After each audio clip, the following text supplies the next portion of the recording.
Este programa é patrocinado pelos amigos e parceiros do Ministério Joyce Meyer. Eu posso te dizer algo? Eu não sei o que você pensa sobre a Bíblia, mas eu posso lhe garantir que você não tem um problema sequer para o qual a Bíblia não tem a resposta certa. Tudo o que precisamos fazer é entender isso. Você sabe, a palavra de Deus, ela é sempre espiritual, mas ela é também tão prática. Ela abrange tudo, como pensar, como falar, seu comportamento, sabe? Absolutamente tudo, relacionamentos e assim por diante.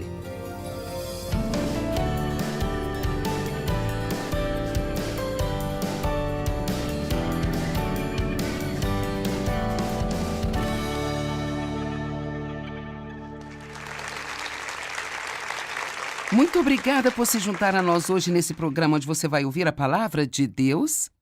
Eu acredito que a palavra de Deus tem poder inerente para libertar os cativos. Quando você ouve a palavra de Deus falada, não é como uma linguagem comum que vem de você ou de qualquer outro ser humano. A palavra de Deus é espírito e é vida. E, na verdade, tem poder. Eu chamo de, como quando alguém compartilha a palavra com você, é como se pequenas cápsulas de poder entrassem em seu cérebro. E então hoje eu quero falar sobre a mente e os pensamentos e o poder que eles têm em nossas vidas. Sim, eu ensino muito a respeito da mente. Eu escrevi vários livros sobre a mente, mas eu senti meu coração que era hora de um curso de atualização, sabe? Às vezes, embora saibamos alguma coisa, isso pode deslizar para o fundo da nossa mente e nós precisamos talvez ser estimulados a trazer para frente de novo. E então, mesmo que você tenha ouvido muitos ensinamentos sobre a mente, quantos de vocês que estão aqui hoje diriam que ainda tem um pequeno problema com sua mente de vez em quando? Este é um ensinamento que nunca envelhece. Então, desta forma, 2 Coríntios 10, 4 e 5. Pois as armas da nossa guerra, então imediatamente descobrimos que estamos numa guerra e que nós temos armas. Não são armas físicas de carne e sangue. Nossas armas não são pistolas, facas e bombas e coisas desse tipo, mas nós temos armas contra Satanás, que é o nosso inimigo, mas elas são armas espirituais. E essas armas são poderosas em Deus para a derrubada e a destruição de fortalezas. Agora, uma fortaleza é uma área em que o inimigo escava e esconde-se, tornando difícil para nós chegar até ali. Bem, Satanás faz isso em nossas mentes. Ele teve muito tempo para trabalhar nisso. Ele diz às pessoas mentiras, e elas vão e se enterram nessas mentiras e acabam acreditando em coisas que na realidade não são verdadeiras.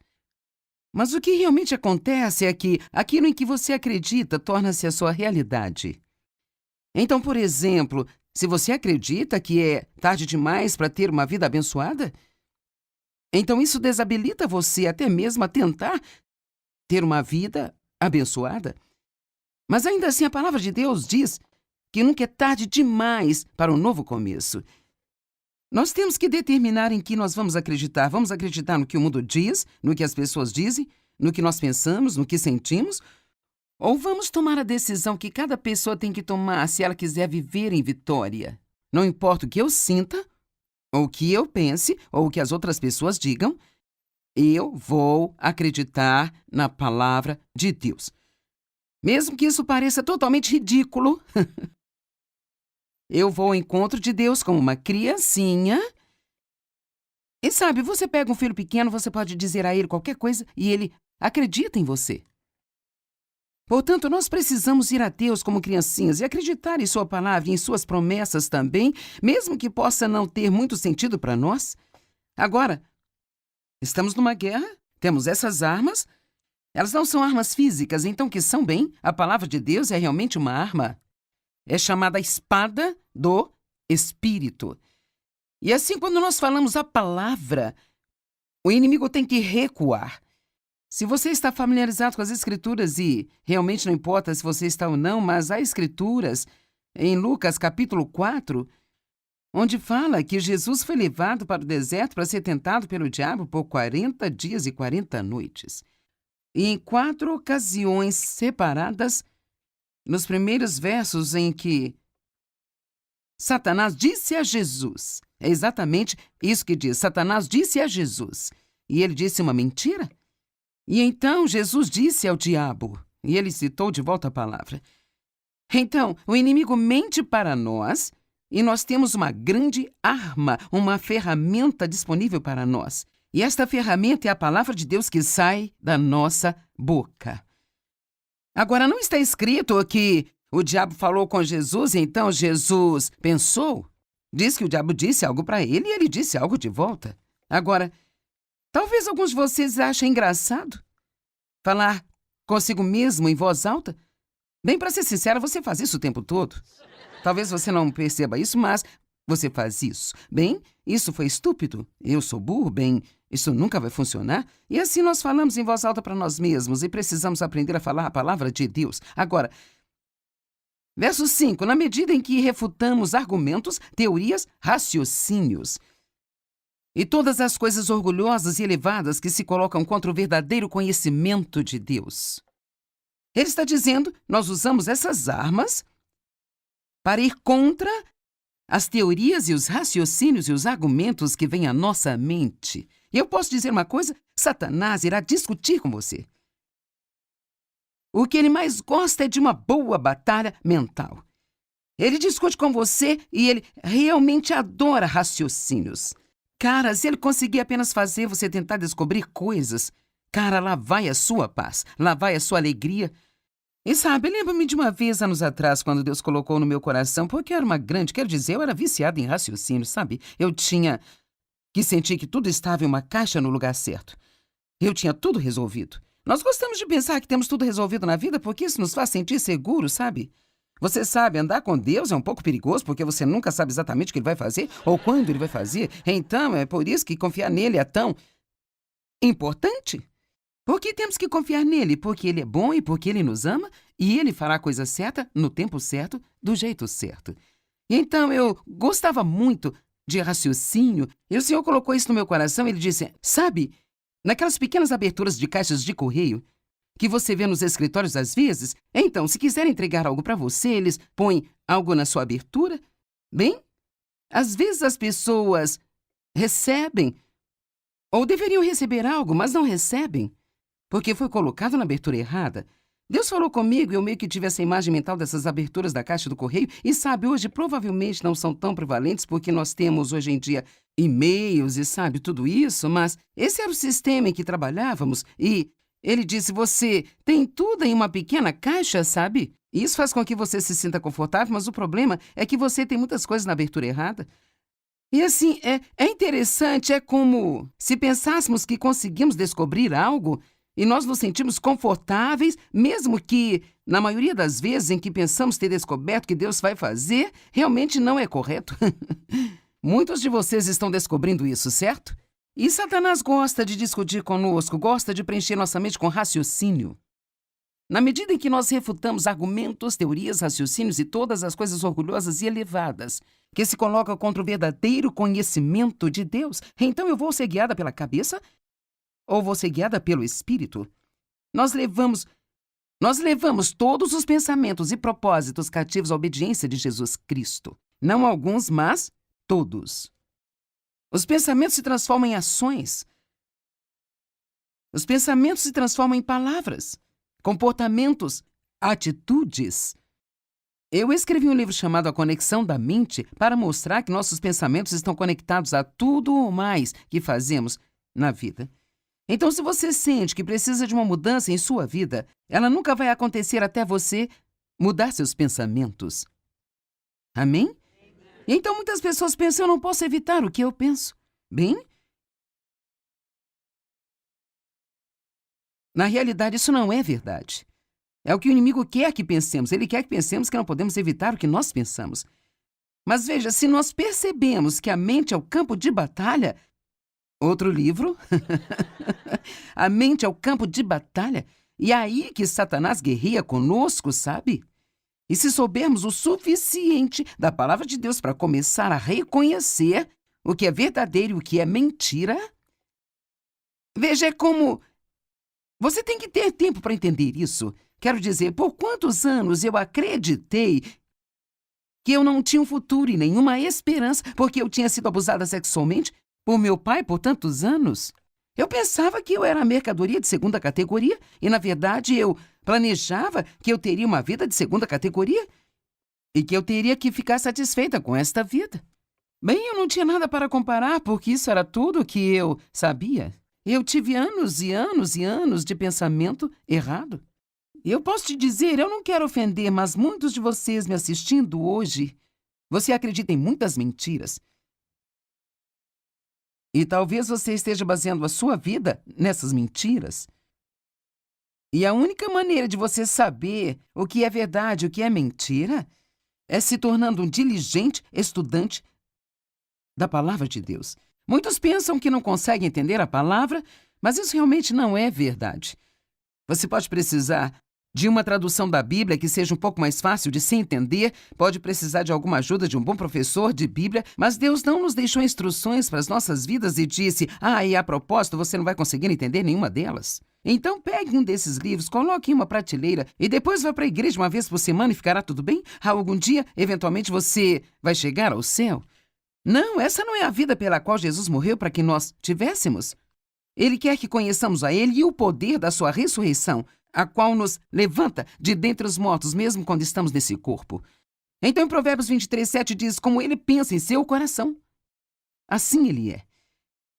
Então, eu digo de um jeito diferente, onde a mente vai, o homem a segue. E a maioria de nós pode se identificar com isso. Eu posso garantir, se você andar por aí pensando em um sundae com calda quente, é incrível a distância que você percorre para obter um. Vamos, alguém aqui já trocou de roupa à noite quando você já estava quentinho lá na sua cama e foi a uma loja para obter alguma coisa que você pensou que iria comer, alguma coisa assim, tipo, talvez batata frita? Bem, eu não vou, mas eu convenceria o Dave a ir. E então, é o poder da mulher e eu amo isso. E assim, é verdade que qualquer coisa em que pensamos se transformará em uma ação. Agora, se você quiser cumprir a palavra, muitas pessoas estudam a palavra, mas então elas têm dificuldade em aplicá-la ao seu comportamento. Na verdade, eu estava conversando com alguém sobre isso. Nesta manhã, ela me disse, eu acredito no que você diz, eu quero mudar, eu oro pela mudança, mas eu continuo fazendo a mesma coisa estúpida. Qual é a minha resposta? Tem algumas. Número 1, passar tempo com Deus, porque você não consegue mudar apenas tentando mudar, sabe? Mas também meditar sobre a palavra de Deus, e meditar significa pensar a respeito de novo e de novo, ou mesmo murmurar, calado ou em voz baixa. Então, Davi diz que meditava na palavra de Deus dia e noite. Em outras palavras, não é o suficiente só ir à igreja e ouvir alguém pregar a palavra de Deus. Você tem que ficar tão cheio da palavra que pensar sobre a palavra, meditar sobre a palavra e falar a palavra vai tornando-se uma parte de você que é muito difícil de separar. Josué 1, verso 8. Josué está enfrentando algo aqui enorme. Ele tinha recebido o trabalho de substituir Moisés. Quem iria querer esse trabalho? E agora cabia a ele liderar os filhos de Israel para a terra prometida. Eles estão se preparando para seguir em frente, isso é o que Deus diz a ele. Não deixe de falar as palavras desse livro da lei, mas medita nela dia e noite, para que você possa absorver e cumprir fielmente tudo que nele está escrito. Então, como nós vamos fazer isso? Simplesmente meditando na palavra dia e noite, até que ela se torne uma revelação para nós. Você sabe o que fazemos muitas vezes? Tentamos sobreviver de informações. E, cara, existe tanta, nós vivemos na era da informação.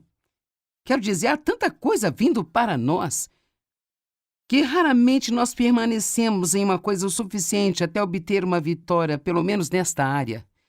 E assim, eu acho que podemos pegar informações, o que é ótimo, e se meditarmos nisso e estudarmos e orarmos por isso, quanto mais nós nos mergulhamos nisso, mais entra em nosso espírito e se torna parte de nós. Desta forma, então, você não apenas vai reagir aos estímulos externos, mas você realmente age na palavra de Deus, porque ela tornou-se maior em sua vida do que as coisas que vêm contra você.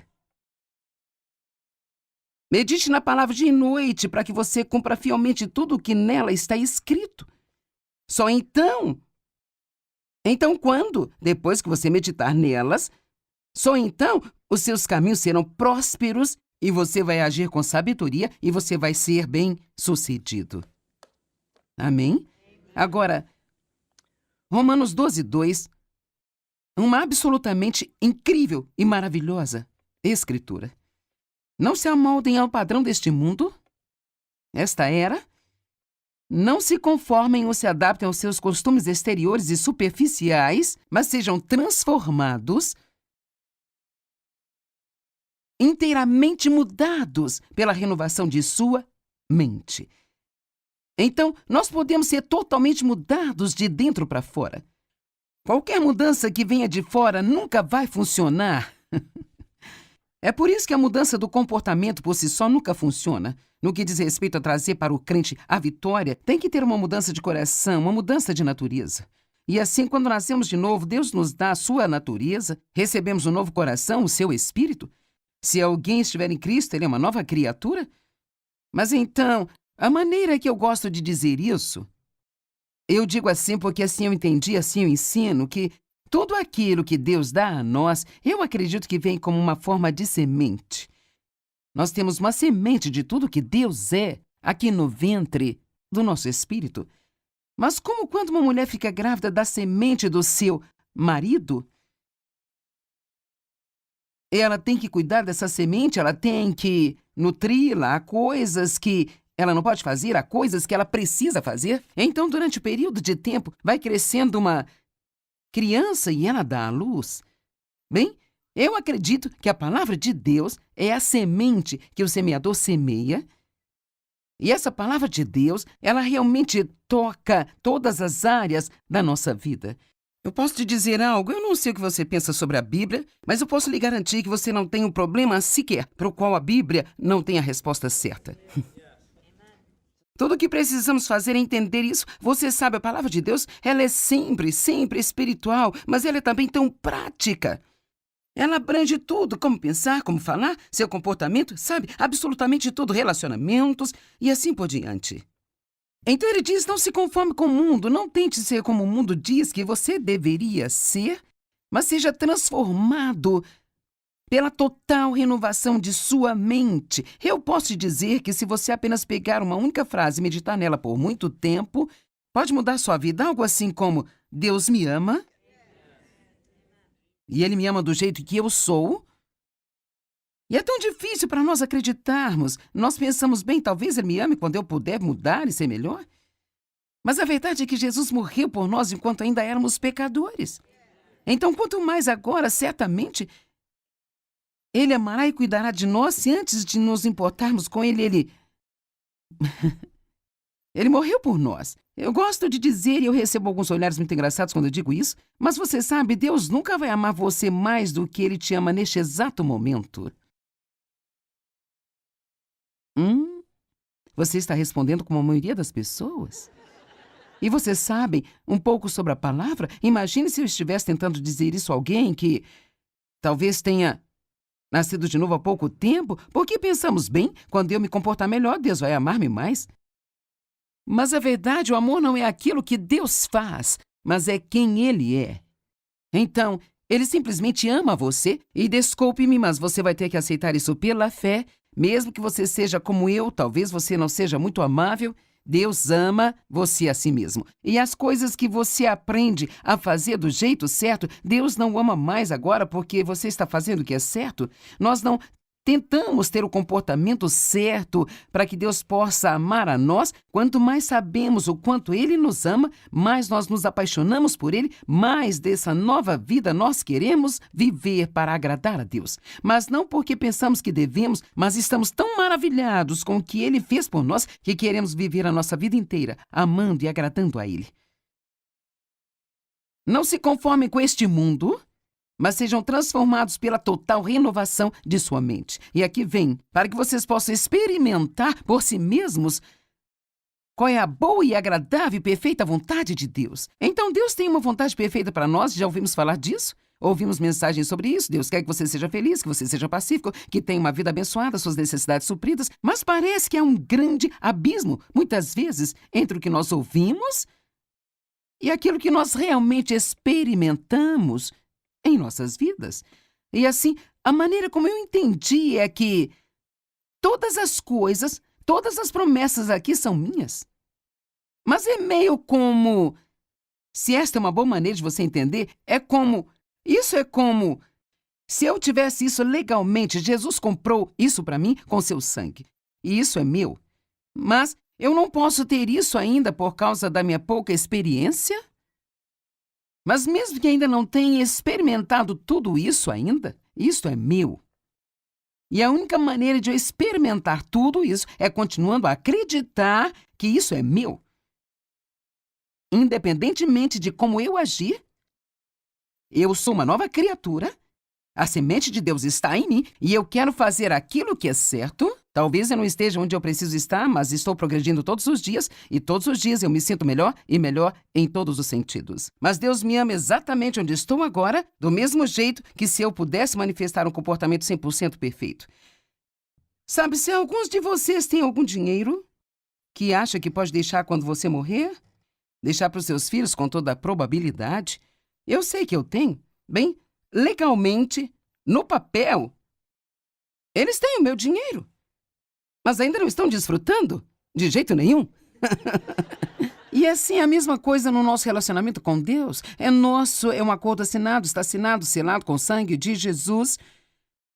E agora, se um dos meus filhos apenas me deixar de lado, sem um relacionamento comigo, não se importar comigo, então pode haver um pequeno problema aí, sabe? Mas enquanto você continuar amando a Deus e querendo a sua vontade em sua vida, o que a Bíblia diz? Todas as coisas cooperam para o bem. Não daqueles que têm um comportamento perfeito, mas daqueles que amam a Ele e andam de acordo com a sua vontade. Quando você ama a Deus e quer a sua vontade, você o ama e quer a sua vontade, você o ama e quer a sua vontade, não há nada em sua vida que possa acontecer com você que Deus não possa pegar e trabalhar para o seu bem. E cabe a nós acreditarmos nisso. E, cara, tem tantas coisas ótimas. Eu acho que tenho tempo para talvez mais uma. Efésios 4, 22 a 24. Agora, se é do 22 ao 24, isso significa que 23 está em algum lugar. Mas eu vou começar lendo o versículo 22 e 24 para você e eu vou te contar o que está no meio. Dispõem-se de sua natureza anterior. Destruam e descartem o seu antigo eu não renovado que caracterizou a sua antiga maneira de viver, o qual se corrompe por desejos enganosos que brotam da ilusão. Ele está dizendo, pare de agir do jeito que você costumava agir antes de ter Jesus em sua vida. E o versículo 24, lembrando, estamos pulando 23 por agora, e revistam-se da nova natureza. Pare de agir do jeito que você costumava agir e comece a se comportar da maneira que Deus quer. Você tem uma nova natureza, você não é aquele velho eu, você é uma nova pessoa. Bem, eu já tentei, e não importa o que eu faça, continuo falhando. Talvez você tenha perdido o verso 23. E sejam constantemente renovados no espírito da sua mente, tendo uma nova atitude mental e espiritual. Então, a única maneira de conseguir, de ir do 22 ao 24, é constantemente manter uma atitude renovada, aprendendo mais e mais a palavra de Deus, aprendendo mais e mais sobre as promessas de Deus. Sabe, na verdade, o que você está fazendo, quando você medita na palavra de Deus, quando você pensa muito nela, ou você enche suas orações com ela, realmente, para ser sincero, o que você está fazendo é sendo convencido de que é verdade. É isso aí. Porque é como... Por exemplo, nós podemos dizer, eu confio em Deus. Mas há um teste bem claro sobre se você confia ou não em Deus. Hebreus 4 diz, aqueles que creem de verdade entram no descanso de Deus. Se eu disser que estou confiando em Deus, mas eu estou preocupado, eu não confio em Deus. E nunca vamos chegar onde precisamos estar se não começarmos a ser honestos conosco sobre onde estamos. Então, eu realmente acredito que Deus me ama incondicionalmente. E se eu não acredito, então eu vou procurar cerca de 20 escrituras sobre o amor de Deus e eu preciso meditar sobre elas e meditar sobre elas e falar sobre elas. Algo que eu gosto de fazer é escrever as escrituras à mão, mesmo que você tenha um computador. Ainda gosto de escrever no papel. Talvez seja apenas minha idade, eu não sei, mas isso ajuda a palavra a entrar em mim, sabe? Quando eu faço isso. E então, tenha cuidado sobre sua mente. Você pode expulsar pensamentos errados e você pode escolher os pensamentos certos. E você pode sentir que nunca terá uma vitória, mas posso te dizer que é exatamente o que o diabo quer que você pense e qualquer coisa da qual você não desistir, no final você vai ter a vitória. O diabo é especialista em usar inúmeras circunstâncias para nos manter para baixo, pois assim ele pode